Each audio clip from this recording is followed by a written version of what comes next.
Question number 32 है an electrician has to repair an electric fault on a pole of height 4 metre.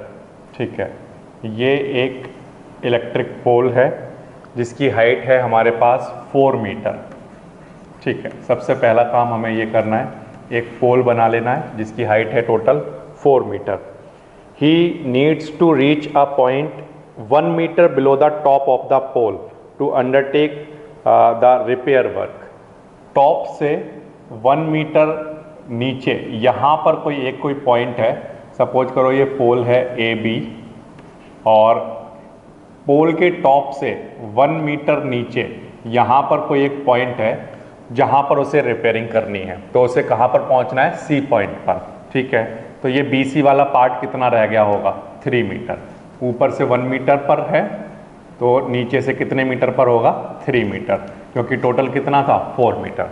ठीक है, अब what should be the length of the ladder that he should use, which when inclined at an angle of 60 degree to the horizontal would enable him to reach the required position। ठीक है, ये हमें बताना है, तो इसको बताना बिल्कुल आसान है। देखिए कैसे करेंगे। उसने पूछा है कि इस पॉइंट पर हमें पहुंचना है तो हमें कितनी लेंथ की लैडर यूज करनी चाहिए सच दैट ये ग्राउंड के साथ कितना एंगल बनाती हो? 60 डिग्री।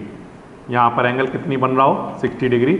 और कितने लेंथ की लैडर हमें चाहिए होगी सच दैट वो उसको इस पॉइंट तक पहुँचा दे। तो मैंने माना कि जो लेंथ होगी लैडर की वो रही होगी कुछ L मीटर। कितनी? L metre. ये मुझे निकाल कर देना है। तो ठीक है, ये बिल्कुल आसान है निकालना। कैसे निकालोगे आप? आपको निकालना है हाइपोटेनस, और आपको पता क्या है पहले से? परपेंडिकुलर, है ना। हाइपोटेनस और परपेंडिकुलर इनके जो रिलेशन होते हैं, ट्रिग्नोमेट्रिक रेशियो, कौन सा ट्रिग्नोमेट्रिक रेशियो काम करेगा इसमें? तो आंसर है हाइपोटेनस और परपेंडिकुलर में साइन का रेशियो काम करता है। तो हम ट्राइंगल लेकर चल लेंगे B C D, triangle B C D. इस ट्राइंगल बी सी डी में साइन थीटा की बात करेंगे। साइन थीटा क्या होता है? परपेंडिकुलर मतलब बी सी अपॉन बेस मतलब B D. Okay, now sine theta की वैल्यू कितनी? 60 डिग्री।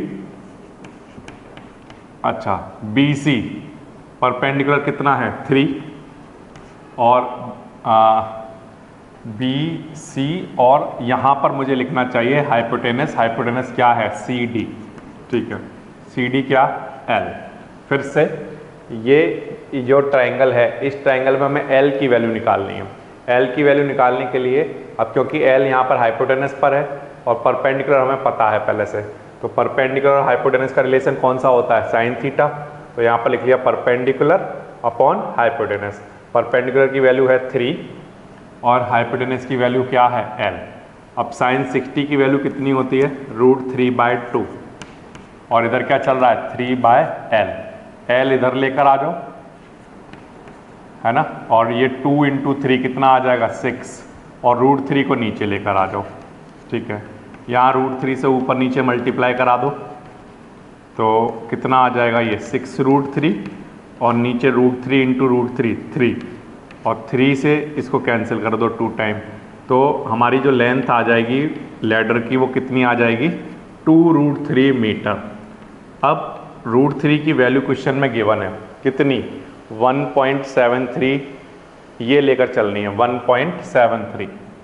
ठीक है, इतना ये वैल्यू √3 की यहाँ पर पुट कर दो। ठीक है, अब 1.73 में अब मल्टीप्लाई करा देंगे किसका? 2 का। तो ये हमारे पास कितना बन जाएगा? तो ये बनेगा 6 and 4 and 3, 3.46 इतना मीटर। ये इसका आंसर बन जाएगा। तो ये एक आसान वाला क्वेश्चन है। इस क्वेश्चन में उसने ये बोला हुआ है कि एक इलेक्ट्रिक पोल है जिसकी हाइट कितनी है? 4 मीटर। इलेक्ट्रीशियन को जो टॉप है वहाँ से 1 मीटर नीचे इस जगह पर रिपेयरिंग करनी है। तो इस जगह पर पहुंचने के लिए ग्राउंड से लैडर की लेंथ कितनी होनी चाहिए सच दैट कि वो लैडर ग्राउंड के साथ कितना एंगल बना रही हो? 60 डिग्री। अब जो टोटल लेंथ थी वो 4 मीटर है, ये लेंथ 1 मीटर है, 1 मीटर नीचे है ये वाला पॉइंट जहाँ पर रिपेयर करना है, तो यहाँ से लेकर यहाँ तक की जो डिस्टेंस है वो कितनी बची होगी, तो 4 में से 1 माइनस कर दो तो ये डिस्टेंस कितनी बची होगी, 3 मीटर। अब हमें देखना है कि हमें परपेंडिकुलर पता है और हाइपोटेनस हमें निकालना है, तो कौन सा रिलेशन काम करेगा, साइन थीटा वाला। Sine theta equals to perpendicular upon hypotenuse. Perpendicular की वैल्यू 3 है और हाइपोटेनस की वैल्यू L है, ठीक है। फिर वैल्यू पुट करने के बाद साइन 60 की वैल्यू √3/2 होती है। इसको पुट करने के बाद आप सॉल्व करोगे, √3 की वैल्यू पुट कर दोगे और ये आंसर आ जाएगा। तो ये बिल्कुल आसान वाला क्वेश्चन है, क्वेश्चन नंबर 32।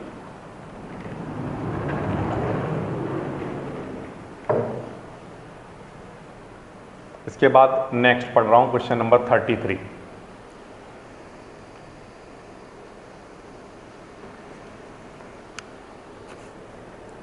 क्वेश्चन नंबर 33 क्या है, from the top of a building AB, एक बिल्डिंग है AB, यहां पर मैंने एक बिल्डिंग बना दी AB, from the top of the building AB 60 metre high, ये 60 मीटर इसकी हाइट है, ओके।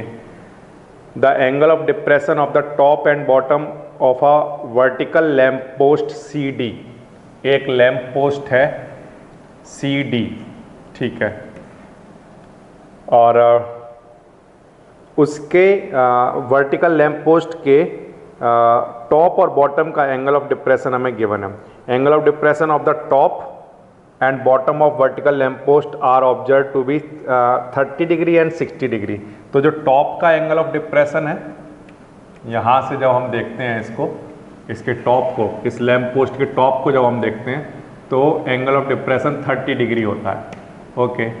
और अगर हम इसके बॉटम को देखते हैं तो एंगल ऑफ डिप्रेशन कितना होता है, 60 डिग्री, ओके। तो क्या निकालना है हमें, फाइंड, फर्स्ट पार्ट में पूछा है horizontal distance between AB and CD, ठीक है।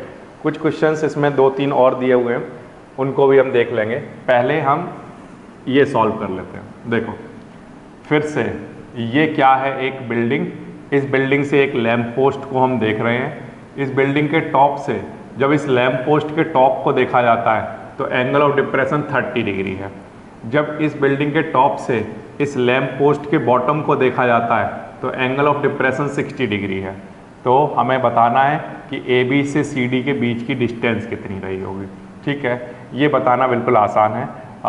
पहले तो ये एंगल अगर 30 डिग्री है तो यहाँ पर मैं अगर इसके पैरेलल एक लाइन बनाऊँ, इसके पैरेलल यहाँ एक लाइन बना लूँ, मतलब यहाँ परपेंडिकुलर ड्रॉ कर लूँ, तो यहाँ पर ये एंगल 30 है तो ये एंगल भी 30 डिग्री हो जाएगा, ऑल्टरनेट इंटीरियर एंगल। और ये एंगल अगर 60 डिग्री है तो ये एंगल भी 60 डिग्री रहा होगा, क्योंकि ये दोनों लाइनें पैरेलल हैं, ठीक है। अब हमारे पास 2 ट्रायंगल बन के तैयार हो जाएंगे।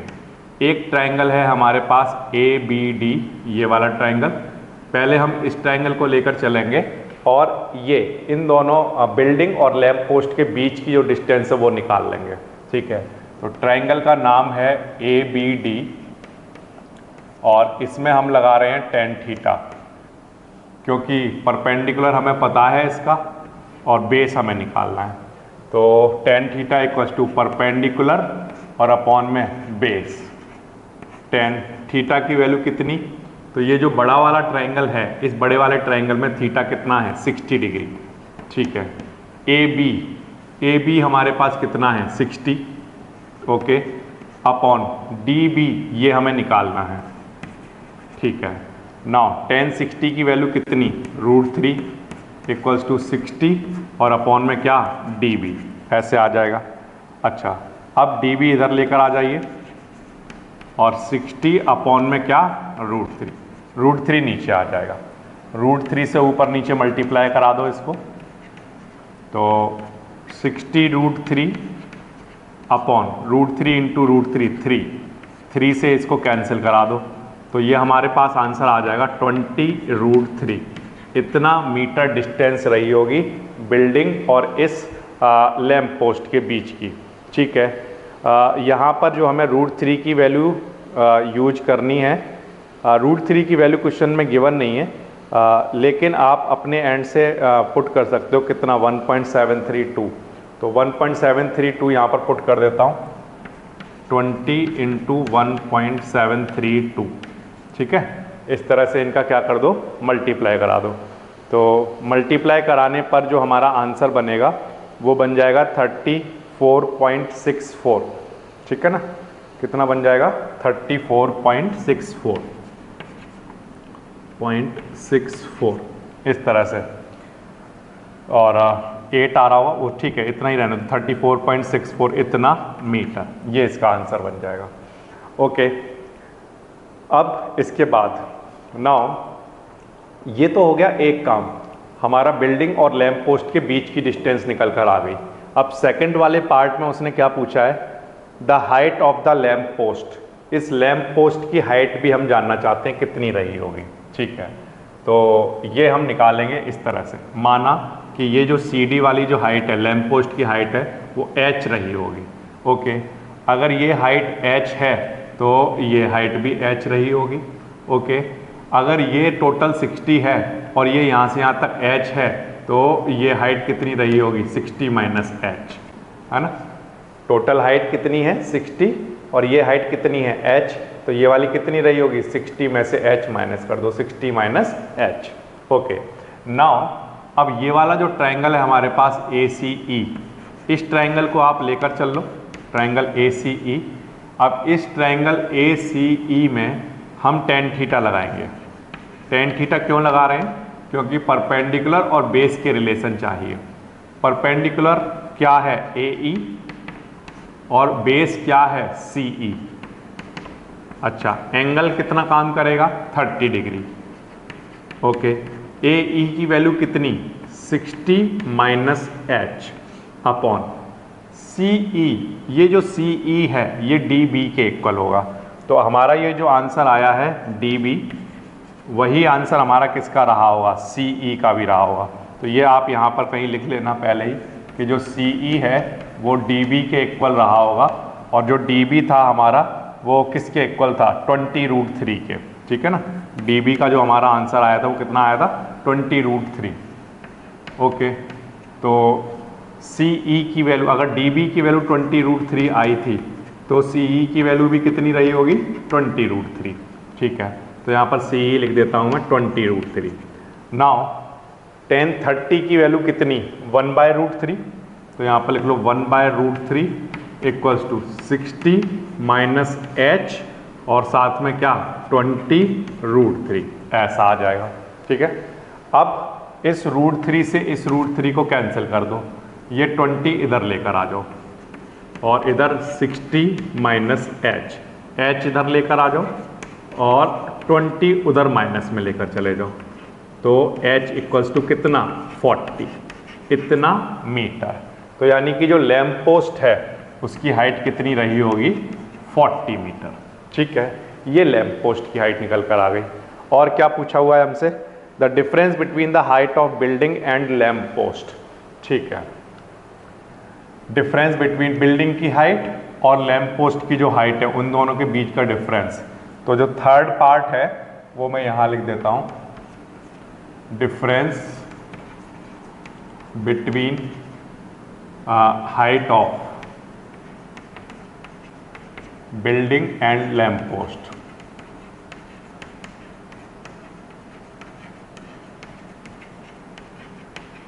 बिल्डिंग एंड लैंप पोस्ट के बीच की डिफरेंस कितना होगा, तो बिल्डिंग की हाइट कितनी थी, 60 माइनस लैंप पोस्ट की हाइट कितनी है, 40, ये, और तो आंसर कितना बचेगा, 20 मीटर। तो बिल्डिंग और लैंप पोस्ट के बीच में जो डिफरेंस है वो कितना है, 20 मीटर का डिफरेंस रहा होगा। इस तरह से आप निकाल सकते हो इनके आंसर्स को। तो फिर से क्या क्वेश्चन क्या है, क्वेश्चन ये है कि ये एक बिल्डिंग है AB और ये एक लैंप पोस्ट है CD। इस बिल्डिंग के टॉप से जब इस लैंप पोस्ट के टॉप को देखते हैं तो एंगल ऑफ डिप्रेशन 30 डिग्री है, जबकि इस बिल्डिंग के टॉप से जब इसके बॉटम को देखते हैं, लैंप पोस्ट के बॉटम को देखते हैं, तो एंगल ऑफ डिप्रेशन 60 डिग्री होता है। तो हमें 2-3 आंसर देने हैं, जैसे कि बिल्डिंग से लैंप पोस्ट कितनी दूर है, लैंप पोस्ट की हाइट कितनी है और बिल्डिंग और लैंप पोस्ट की हाइट के बीच में डिफरेंस कितना है।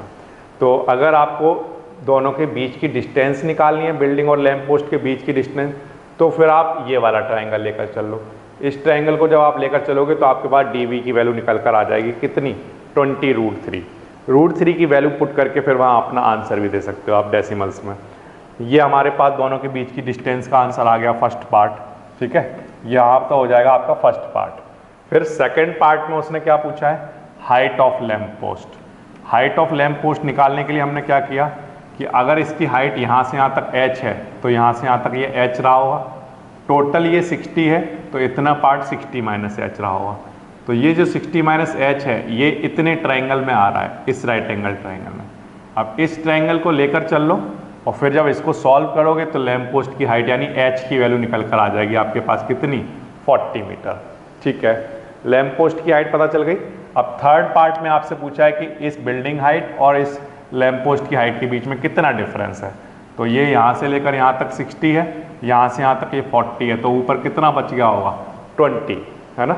60 में से लैंप पोस्ट की हाइट माइनस कर दो तो आंसर कितना आ गया होगा, 20 मीटर। इस तरह से हो जाएगा क्वेश्चन नंबर 33। ये एक आसान वाला क्वेश्चन है।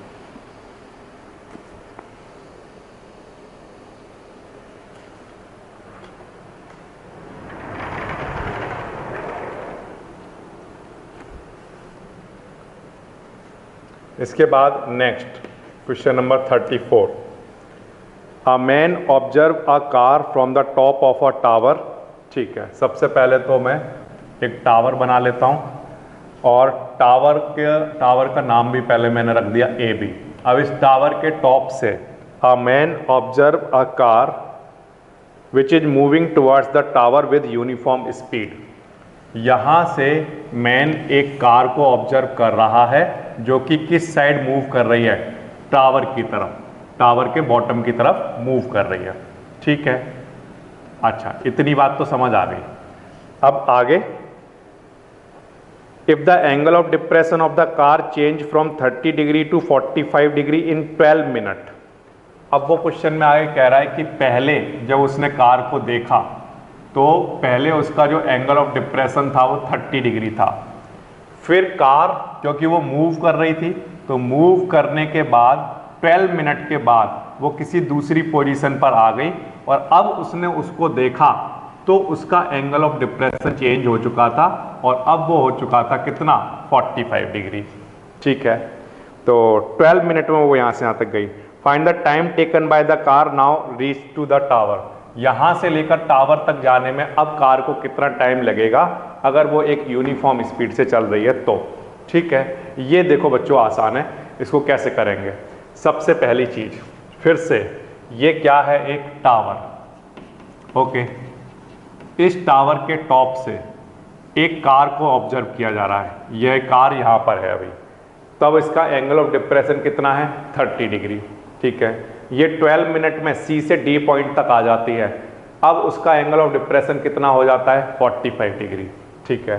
तो हमें ये बताना है कि अगर ये यहाँ से यहाँ तक आने में 12 मिनट लेती है तो अब यहाँ से यहाँ तक आने में कितना टाइम लेगी, टावर के बॉटम तक पहुँचने तक कितना टाइम लेगी।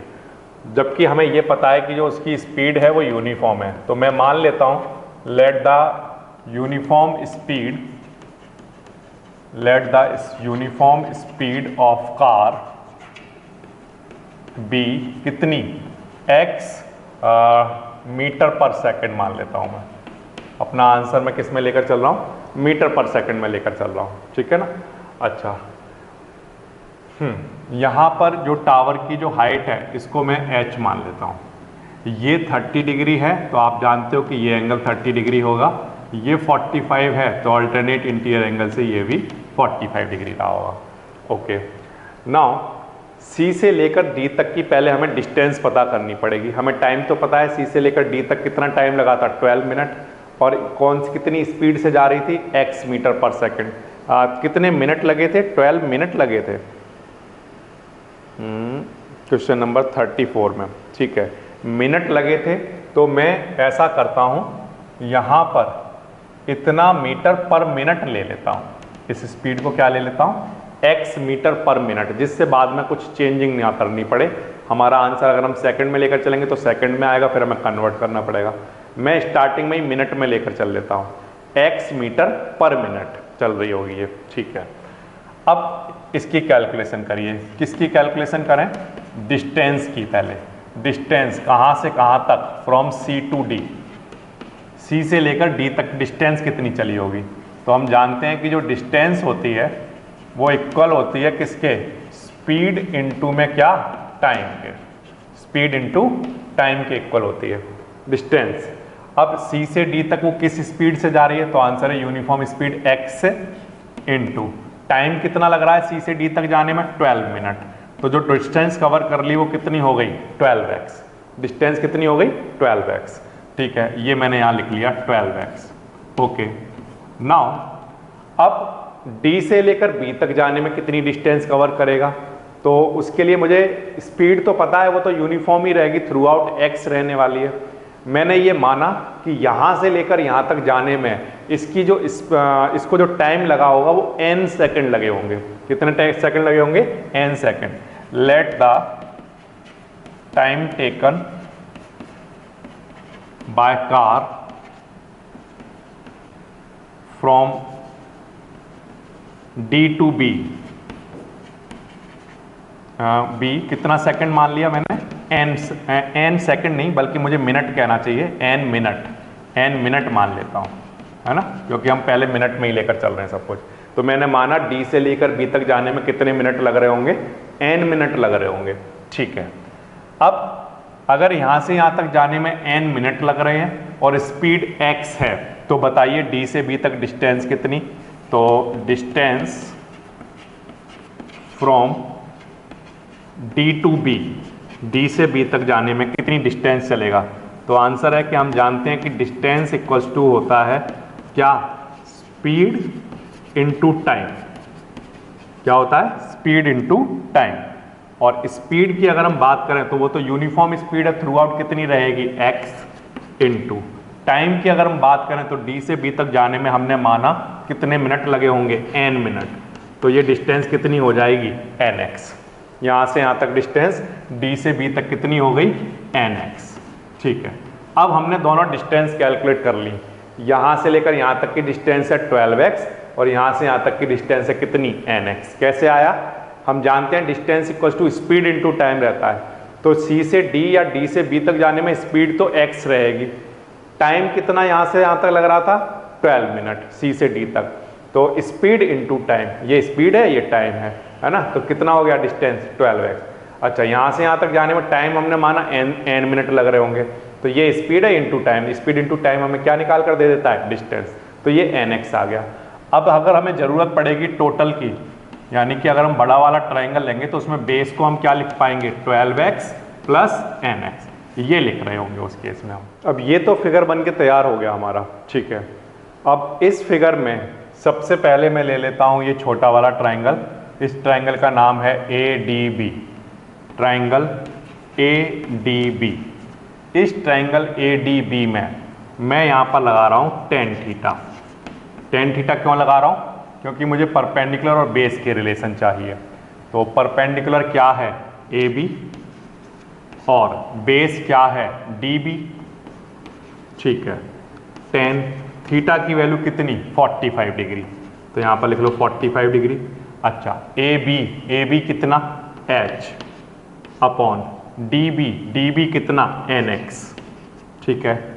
tan 45 की वैल्यू कितनी होती है, 1 equals to h upon nx। nx इधर लेकर आ जाइए, तो इधर हमारे पास क्या आ गया, h। This is equation number 1, ठीक है। ये हमने यहीं पर छोड़ दिया। अच्छा, अब इसके बाद अब हम दूसरा ट्राइंगल लेकर चल लेते हैं। दूसरा वाला जो हमारा ट्राइंगल रहेगा वो कौन सा रहेगा, ये ट्राइंगल ABC, ये वाला ट्राइंगल रहेगा, ठीक है। तो यहाँ पर मैं लिख लेता हूँ ट्राइंगल ABC। इस ट्राइंगल ABC में हम लगाएंगे क्या, tan थीटा। अब tan थीटा किसके इक्वल होगा, परपेंडिकुलर AB और बेस क्या होगा, BC। इस बड़े वाले ट्राइंगल में परपेंडिकुलर AB और बेस क्या होगा, BC। तो यहाँ पर लिख देते हैं AB अपॉन में क्या, BC। नाउ tan थीटा की वैल्यू कितनी, तो ये जो बड़ा वाला ट्रायंगल है, इस बड़े वाले ट्रायंगल में एंगल कितना है 30 डिग्री, ठीक है, और हाइट कितनी h और बेस कितना 12x प्लस nx, ठीक है। तो 30 degree equals to perpendicular h है और बेस कितना है 12x प्लस nx, इतना। अब 30 की वैल्यू कितनी 1/√3 और इधर h अपॉन में क्या 12x प्लस nx, ऐसे आ जाएगा, ठीक है। अच्छा, अब इसके बाद एंगल हमें कितने कितने दे रखे थे, ठीक है, 30 और 45, ओके, ये ठीक है। अब ये 12x प्लस nx इधर लेकर आ जाइए, 12x plus nx equals to h, ऐसे ही, ठीक है, और अपॉन में क्या चल रहा है √3, अपॉन में क्या चल रहा है √3 चल रहा है, ठीक है। अब देखिए यहाँ पर जो h की वैल्यू है वो हम पहले ही निकाल चुके हैं। क्या निकाल चुके हैं कि h को हम क्या लिख सकते हैं nx, h की वैल्यू क्या लिखी जा सकती है nx लिखी जा सकती है। तो यहाँ पर h की जगह हम क्या पुट कर देंगे nx पुट कर देंगे। तो 12x प्लस nx और अपॉन में क्या चल रहा है √3 और इक्वल्स टू में h की जगह क्या nx। नाउ √3 इधर लेकर आ जाइए, तो 12x plus nx equals to √3 इधर आएगा तो क्या आ जाएगा √3 nx, ऐसे आ जाएगा।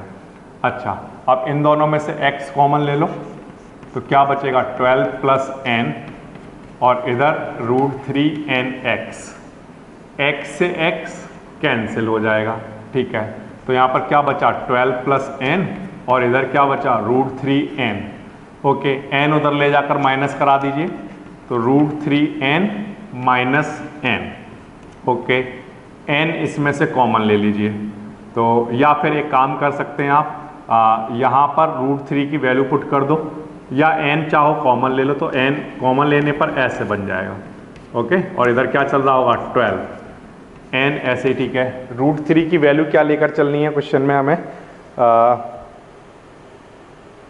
√3 की वैल्यू बताई हुई नहीं है, लेकिन अपना जो हमारा आंसर है तो इसका मतलब हम रूट के टर्म में ही छोड़ देंगे, ठीक है।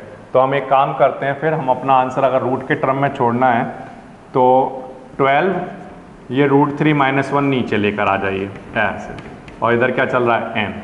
अब इसको रैशनलाइज कराना है, तो रैशनलाइज कराने पर क्या होगा √3 - 1 को √3 प्लस 1 से ऊपर नीचे क्या करोगे मल्टीप्लाई करा दोगे, ठीक है। तो ऊपर तो हमारा ये चल रहा है 12 एंड √3 प्लस 1, 12 एंड √3 प्लस 1, ये तो ऊपर चल रहा है, नीचे a minus B a plus B, तो ये क्या बन जाएगा a² माइनस b², ठीक है, ऐसा। और ये सब कुछ किसके इक्वल चल रहा है n के इक्वल, ये सब कुछ किसके इक्वल चल रहा है n के, ये और ये तो मैंने ऐसे ही लिख दिया, नीचे a minus B a plus B क्या बन गया a² minus b², okay, n equals to 12 ऐसे ही, ठीक है, √3 प्लस 1 भी ऐसे ही, ठीक है। यहाँ रूट से ये कैंसिल हो जाएगा, तो यहाँ कितना आएगा 3 और 3 में से 1 माइनस होगा तो कितना आ जाएगा 2, 2 से इसको कैंसिल कर दो 6 टाइम, तो n इज इक्वल्स टू कितना बचा 6 एंड ब्रैकेट में क्या √3 प्लस 1, इतना क्या मिनट, इतने मिनट लगेंगे किस चीज में, कार को D से लेकर B तक जाने में। जो हमने n माना था वो किसको क्या माना था, टाइम टेकन बाय कार, कहाँ से कहाँ तक D से B। तो हमारा जो n का आंसर आया है तो वो क्या बता रहा है कि D से लेकर B तक जाने में कार को कितने मिनट लगेंगे 6 ब्रैकेट में √3 प्लस 1, इतना मिनट हमारा आंसर आ जाएगा, ठीक है। फिर से कैलकुलेशंस कैसे करनी है वो एक बार समझ लीजिए ध्यान से कि कैलकुलेशन कैसे हुई है। सबसे पहला काम, यहाँ पर ये एक टावर है, इस टावर के टॉप से एक मैन एक कार को ऑब्जर्व कर रहा है जिसका एंगल ऑफ डिप्रेशन कितना है 30 डिग्री, ठीक है।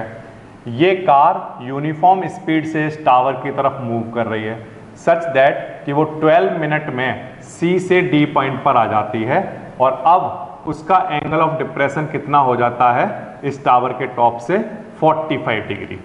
ठीक है, अब अगर कार यहां से यहां तक आने में 12 मिनट लेती है तो आपको बताना है कि डी से बी तक जाने में वो कितना मिनट लेगी, ये आपको निकाल कर देना है। ठीक है, तो मैंने माना कि इस टावर की हाइट कितनी रही होगी h, और कैलकुलेशन करने के लिए मुझे C से D तक की डिस्टेंस और D से B तक की डिस्टेंस चाहिए होंगी। ठीक है, तो मैंने पहले C से D तक की डिस्टेंस कैलकुलेट की। कैसे? C से D तक वो किस स्पीड से जाएगी, एक यूनिफॉर्म स्पीड से। वो यूनिफॉर्म स्पीड मैंने मानी कि x मीटर पर मिनट की स्पीड रही होगी यूनिफॉर्मली, हर बार x मीटर कवर करती होगी इन 1 मिनट। ठीक है, तो x मीटर पर मिनट की स्पीड से अगर वो जा रही है और यहाँ से यहाँ तक जाने में उसे 12 मिनट लग रहे हैं, तो हम जानते हैं distance equal to speed into time होता है। स्पीड कितनी x और टाइम कितना 12 मिनट, तो 12 इंटू एक्स, डिस्टेंस कितनी आ गई 12x। तो C से लेकर D तक की डिस्टेंस हो गई 12x। ठीक है, फिर D से B तक जाने में कितनी डिस्टेंस कवर की होगी, तो हमें पता है कि वो यूनिफॉर्म स्पीड x से जाएगी और हमने माना कि यहाँ से यहाँ तक जाने में उसे कितना टाइम लगा होगा n, तो स्पीड x टाइम n, तो कितनी डिस्टेंस कवर हो जाएगी nx ये। और जब हमें टोटल बड़े बेस की जरूरत पड़ेगी तो उसे 12x प्लस nx लिखा जाएगा। ठीक है, अब हमने सबसे पहले ये छोटा ट्राइंगल लिया, इस छोटे वाले ट्राइंगल में परपेंडिकुलर अपॉन बेस लगाया, रिलेशन हमारे पास एक निकल कर आया कि कभी भी h की जरूरत पड़ेगी तो उसको क्या लिखा जा सकता होगा nx। ठीक है, अब बड़ा वाला ट्राइंगल ले लो ABC। इस बड़े वाले ट्राइंगल को जब लेकर चलोगे तो वहाँ पर सॉल्व करने पर आपके पास h आ रहा होगा कहीं ना कहीं, और उस h की जगह आप क्या लिख दोगे nx। फिर जब इस क्वांटिटी को सॉल्व करोगे, सॉल्व करने पर आप इस स्टेप पर पहुंच जाओगे। इस स्टेप पर पहुंचने के बाद आप इसको रैशनलाइज करोगे और रैशनलाइज करने के बाद आपका फाइनल आंसर कितना आ जाएगा 6 ब्रैकेट में √3 + 1 मिनट। इतना मिनट इस कार को D पॉइंट से B पॉइंट तक जाने में लगा होगा। इस तरह से हो जाएगा क्वेश्चन नंबर 34।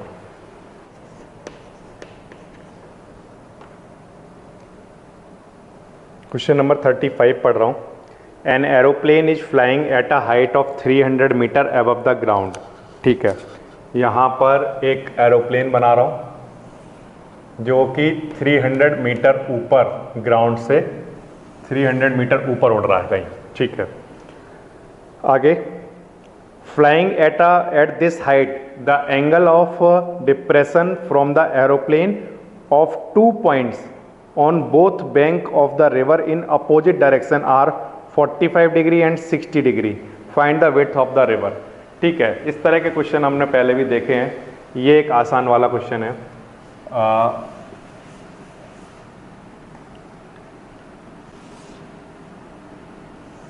ये एक एरोप्लेन है जो कि 300 मीटर हाइट पर है। ओके, ये रिवर है, रिवर का एक बैंक है, एक किनारा है यहाँ पर और दूसरा किनारा है यहाँ पर। ठीक है, इस रिवर की विड्थ मुझे बतानी है, जबकि इस एरोप्लेन का एक किनारे से, एक बैंक से एंगल ऑफ डिप्रेशन कितना गिवन है हमें, ये हमें गिवन है 45 डिग्री और दूसरे वाले से है 60 डिग्री। ठीक है, एक से है 45 डिग्री और जबकि दूसरे वाले से कितना है 60 डिग्री। ठीक है, इस तरह से। Okay, now we have to calculate the width of the river. ठीक है, ये हम निकाल देंगे। एरोप्लेन यहाँ कहीं पर है C पॉइंट पर और ये कोई पॉइंट है D। ठीक है, अब आपके पास यहाँ पर एंगल 45 डिग्री बन रहा है, तो ये एंगल 45 डिग्री होगा ऑल्टरनेट इंटीरियर, और ये एंगल 60 डिग्री। ठीक है, इस तरह से। नाउ हमें क्या करना है, A से लेकर B तक की डिस्टेंस निकालनी है। तो मैंने A से D तक जो डिस्टेंस है वो मान ली अपनी तरफ से x मीटर रही होगी, और D से B तक की जो डिस्टेंस है वो रही होगी कुछ y मीटर, ऐसे। ओके, तो टोटल जो डिस्टेंस होगी, टोटल जो विड्थ होगी रिवर की, वो x + y मीटर रही होगी। ठीक है ना, इस तरह से। तो अब 1 बाय 1 ट्राइंगल लेकर चल लो, और पहले हम ये ट्राइंगल ले लेते हैं, ये CAD। ठीक है, ये वाला ट्राइंगल, ट्राइंगल CAD। इस ट्राइंगल में tan theta equals to perpendicular C D base कितना ए डी, ठीक है। इस ट्रायंगल में एंगल कितना 45 डिग्री, तो टेन थीटा की वैल्यू कितनी 45 डिग्री। सी डी ये हाइट कितनी है 300, ओके। ए डी ये हमने माना है x, टेन 45 1 300 अपॉन x इधर लेकर आइए, तो x का आंसर हमारे पास कितना आ गया 300 मीटर, ठीक है। ये बिल्कुल आसान है। अब इसके बाद दूसरा वाला ट्रायंगल, दूसरा ट्रायंगल कौन सा सी बी डी, ओके। इस सी बी डी ट्रायंगल में टेन थीटा लगाइए, टेन थीटा परपेंडिकुलर अपॉन में base D B. Now tan theta की वैल्यू कितनी 60 डिग्री, अच्छा। सी डी कितना 300 और डी बी कितना y, ओके। टेन 60 की वैल्यू कितनी √3 और 300 अपॉन y, ये ऐसे ही ठीक है। y इधर लेकर आइए और √3 को नीचे लेकर जाइए ऐसे, ठीक है। अब हमारे पास x की वैल्यू भी है और y की वैल्यू भी है। अब हमें क्या निकालना है, विड्थ ऑफ रिवर। रिवर की जो विड्थ है वो किसके इक्वल है x प्लस वाई के इक्वल। x की वैल्यू कितनी है 300, ठीक है, प्लस y की वैल्यू कितनी है 300 अपॉन 3, 300 अपॉन 3, इस तरह से। अच्छा, अब इसके बाद √3 की क्या वैल्यू हमें कुछ गिवन है, √3 की जो वैल्यू है वो है 1.732। ये वैल्यू आप यहाँ पर पुट कर सकते हो, और या फिर आप चाहो तो √3 का पहले यहाँ पर ऊपर नीचे मल्टीप्लाई करा लो, थोड़ा सा और आसान हो जाएगा आपके लिए। यहाँ पर √3 से ऊपर नीचे मल्टीप्लाई करा लो तो ये कितना आ जाएगा 300 प्लस यहाँ पर √3 और √3 3 बना होगा और 3 ने इसको डिवाइड कर दिया होगा 300 को कितने टाइम 100, और साथ में क्या चल रहा होगा √3, ठीक है ना बच्चों। √3 इंटू √3 3, और 3 ने इस 300 को डिवाइड करके 100 बना दिया होगा, तो 100 √3 आ गया होगा। अब 300 प्लस 100 इंटू 1.732, ये √3 की वैल्यू पुट कर दो, फिर इनका मल्टीप्लाई कराकर 300 को ऐड करा दो, तो ये ऐड कराने पर जो हमारा फाइनल आंसर बनेगा वो बनेगा 473.2 इतना मीटर, ये हमारा आंसर बन जाएगा। तो ये एक आसान वाला क्वेश्चन है। इस तरह के क्वेश्चन हमने पहले भी किए हैं। कभी यहाँ पर बीच में ब्रिज बना दिया जाता है, कभी टावर बना दिया जाता है। इस क्वेश्चन में एरोप्लेन बना दिया गया कि ग्राउंड से 300 मीटर ऊपर एक यहाँ पर एरोप्लेन है, उस एरोप्लेन से इस रिवर के दोनों किनारों का एंगल ऑफ डिप्रेशन 45 डिग्री और एक दूसरे वाले का 60 डिग्री है। तो बताइए इस रिवर की विड्थ कितनी होगी। तो मैंने माना कि यहाँ से यहाँ तक ये x होगा, यहाँ से यहाँ तक ये y ले लो, तो टोटल जो विड्थ होगी रिवर की वो क्या रही होगी x प्लस वाई। तो पहले आप ये वाला ट्राइंगल जब लेकर चलोगे तो आपके पास x की वैल्यू आ जाएगी ये, ठीक है ना। फिर आप जब ये वाला ट्राइंगल लेकर चलोगे तो आपके पास y की वैल्यू आ जाएगी ये, फिर x और y को ऐड करा दोगे तो विड्थ ऑफ रिवर आपके सामने निकल कर आ जाएगी। इस तरह से हो जाएगा क्वेश्चन नंबर 35। क्वेश्चन नंबर 36 पढ़ रहा हूँ।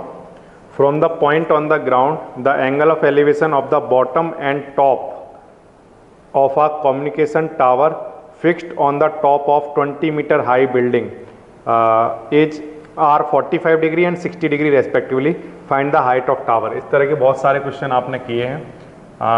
एक यहाँ पर हमारे पास सबसे पहले तो है top of communication fix on the 20 metre high building, ठीक है। सबसे पहले तो हमारे पास ये एक बिल्डिंग है, मैं यहाँ पर लिख लेता हूँ। सबसे पहली चीज़ तो हमें एक बिल्डिंग गिवन है, उस बिल्डिंग के ऊपर यहाँ पर एक टावर है, ओके। ये ऊपर वाला जो पार्ट है ये टावर है, ओके।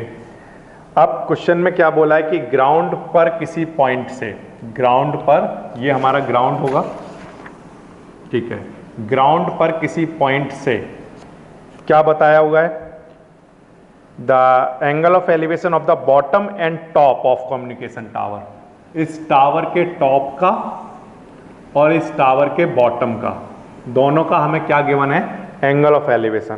पहले कौन सा एंगल गिवन है हमें, बॉटम का, और फिर टॉप का। बॉटम का जो एंगल है वो कितना है, 45 डिग्री, और टॉप का जो एंगल है वो कितना है, 60 डिग्री। तो find the height of tower, tower की हाइट हमें निकालनी है, जबकि बिल्डिंग की हाइट हमें गिवन है 20 मीटर। बिल्डिंग की हाइट ये कितनी है, 20 मीटर, यहाँ से यहाँ तक। ओके, ठीक है, तो इनका कुछ नाम रख लेते हैं, A B C D ऐसे। ओके, अब देखिए फिर से, ये एक बिल्डिंग है, इस बिल्डिंग के ऊपर एक टावर फिक्स किया हुआ है। इस टावर के टॉप का ग्राउंड के किसी पॉइंट से एंगल ऑफ एलिवेशन कितना है, 60 डिग्री, जबकि इसी टावर के बॉटम का एंगल ऑफ एलिवेशन इस पॉइंट से कितना है, 45 डिग्री। तो इस टावर की हाइट कितनी रही होगी ये हमें बतानी है। मैंने माना कि इस टावर की जो हाइट रही होगी वो कितनी, h मीटर रही होगी, ठीक है। तो यहाँ से यहाँ तक ये h मीटर है, तो अगर टोटल अगर हम यहाँ से यहाँ तक अगर देखेंगे तो वो कितना हो जाएगा, h + 20 मीटर, ठीक है। टोटल हमें ज़रूरत पड़ेगी तो हम कितना लेकर चलेंगे, h + 20, ठीक है। अब आपके पास दो ट्रायंगल हैं, एक ट्रायंगल है BDC, तो सबसे पहले आप यही लेकर चलोगे, ट्रायंगल BDC। इस ट्रायंगल में tan थीटा लगा रहा हूँ, tan थीटा, क्यों, क्योंकि मैं बेस निकालना चाहता हूँ, परपेंडिकुलर है मेरे पास, बेस निकालना चाहता हूँ। परपेंडिकुलर कितना है, BC, और बेस कितना है, DC, ठीक है। tan थीटा की वैल्यू, इस छोटे वाले ट्रायंगल में एक छोटा एंगल बन रहा है 45 डिग्री, ओके। BC की वैल्यू कितनी है, 20, ओके। और DC हम जानना चाहते हैं, tan 45 1 अपॉन DC। DC इधर लेकर आइए, तो DC = 20। ये इतना मीटर हमारे पास क्या निकल कर आ गया, DC, ठीक है। अब अगर हमें DC पता है तो अब हम बड़ा वाला ट्रायंगल लेकर चलेंगे ADC। इस ट्रायंगल ADC में, ट्रायंगल ADC में tan थीटा लगा रहे हैं, और tan थीटा = परपेंडिकुलर मतलब AC और बेस DC, ठीक है ना। इस बड़े वाले ट्रायंगल में परपेंडिकुलर ये होगा और बेस ये होगा। अब एंगल कितना होगा, बड़े वाले ट्रायंगल में बड़ा वाला एंगल 60 डिग्री, और A से लेकर C तक ये डिस्टेंस कितनी काम करेगी, h + 20 अपॉन DC हमने कैलकुलेट कर लिया था कितना, 20। ये DC की वैल्यू यहाँ पुट कर दो। अब tan 60 कितना, √3, और इधर h + 20 चल रहा है, और अपॉन में क्या, 20, ऐसा। tan 60 की वैल्यू पुट कर दी। अब ये 20 इधर लेकर आ जाओ, तो ये आ गया 20√3 = h + 20। 20√3 ऐसे ही ठीक है, 20 इधर लेकर आइए माइनस में, इक्वल में क्या चल रहा है, h। अब √3 की वैल्यू हमें क्वेश्चन में गिवन है, कितनी, 1.732, वो आप यहाँ पर पुट कर देंगे, और 1.732 पुट करने के बाद मल्टीप्लाई कराकर माइनस कर लो, या 20 कॉमन लेकर फिर √3 - 1 बचेगा, उसमें √3 की वैल्यू पुट कर लो। इसमें √3 की वैल्यू जब आप पुट कर दोगे तो फाइनली आपके पास जो बचेगा वो बनेगा कितना, 14.64 मीटर। कितना, 14.64 मीटर। ये आपका आंसर आ गया होगा। तो ये तो एक आसान वाला क्वेश्चन है। इस तरह के क्वेश्चन हमने बहुत सारे किए हैं। यहाँ पर कभी यहाँ पर पेडिस्टल होता है, यहाँ पर कभी स्टैच्यू खड़ा कर दिया जाता है। इस तरह के क्वेश्चन पहले भी हमने किए हैं। तो इसमें ये एक बिल्डिंग गिवन है 20 मीटर की, जिसके ऊपर एक टावर फिक्स किया गया है। उस टावर के टॉप का और बॉटम का एंगल ऑफ एलिवेशन ग्राउंड के किसी पॉइंट से 45 डिग्री और 60 डिग्री है, तो टावर की हाइट बतानी है। तो पहले ये वाला ट्रायंगल जब लेकर चल लोगे तो वहाँ से बेस पता चल जाएगा। जब बेस पता चल जाएगा तो फिर जब बड़ा वाला ट्रायंगल लेकर चलोगे तो वहाँ पर जो अननोन क्वांटिटी होगी वो कौन सी होगी, सिर्फ h। वहाँ से हमारी एच की कैलकुलेशन हो जाएंगी। तो ये एक आसान क्वेश्चन हो गया, क्वेश्चन नंबर 36।